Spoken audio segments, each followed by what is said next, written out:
Feruza Normatova to'yi o'tganidan keyin afsuslandi, ammo kech bo'lgan edi. Azizlar, videoni oxirigacha tomosha qiling. Ijtimoiy tarmoqlarda aktrisa Feruza Normatovaning to'y liboslari ko'plab muhokamalarga sabab bo'ldi. Aktrisa Instagram storiesda ko'ylaklarning dizayni o'zining qaysarligi va marosimlardan oldin kiyib ko'rmagani sabab mukammal bo'lmagani haqida aytdi.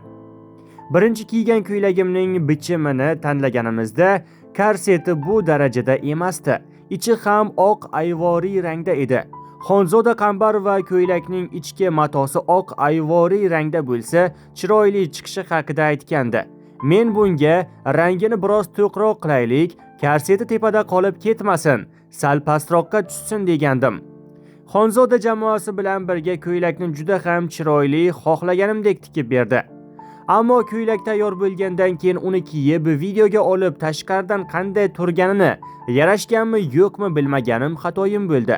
Aslida ko'ylagim chiroyli chiqqan. To'yim kuni ko'ylakni kiyib rasm videolarni Instagramga joylaganimdan keyin tanqidlar yog'ildi. Lekin u paytda kech bo'lgandi. Toshkentdan chiqib Sirdaryoga yetib bo'lgandim. Ko'ylakning ichki matosini och rangda qilish kerak degandim, dedi Xonzoda. Eng qizig'i, bironta odam kiyib ko'rganimda libos ustimda qanday turganini aytmagani bo'ldi. To'yi yaqin qizlarning xayolida million xil tashvishi bo'ladi. Unga maslahatlar berish kerak.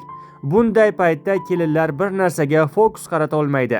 Hayotimda biror marta bunday katta tavakkal qilmagandim. Xonzoda Qambarova o'z ishini zo'r biladigan qiz. Xatoyim uning gaplariga quloq solmaganim bo'ldi. Bundan to'g'risi afsuslandim. Nikoh oqshomida kiygan ko'ylagim ham ko'p muhokama qilindi. Shahzodaga suratni ko'rsatib, gulli ko'ylak xohlashimni aytgandim. U menga aytganimdek gulni aniq tasvirlab berdi va o'sha payt libos to'liq organza matosdan bo'lsin, ro'moli ham to'kilib turishini xohlashimni aytganman. Shu jarayonda Shahzodani fikridan aynitishgan. Organzadan emas, fatin matosdan tikish kerak, bo'lmasa arzon ko'rinib qoladi deyishgan. Menga telefon qilib fatinga o'zgartiraylik deganlarda, mayli shunday qilib ko'ring dedim. Ko'nglim unchalik ham to'lmayotgandi, chunki organzani bilaman, ustingizda to'kilib turadi. Xullas, Shahzoda ham ikkilandi biroz. Ko'ylak arzon ko'rinadigan bo'lmasligi uchun ham rozi bo'ldim. Ko'ylakni guli ustida ham ancha bahslashganmiz. Primerkaga borganimizda qizlarni qo'l mehnatida gullarni yasayotganlarni ko'rdim. Juda chiroyli chiqayotgandi. O'sha kuni ham ro'molini taqib ko'rmabman. U fatindan bo'lsa, ichi ko'rinib qolar ekan.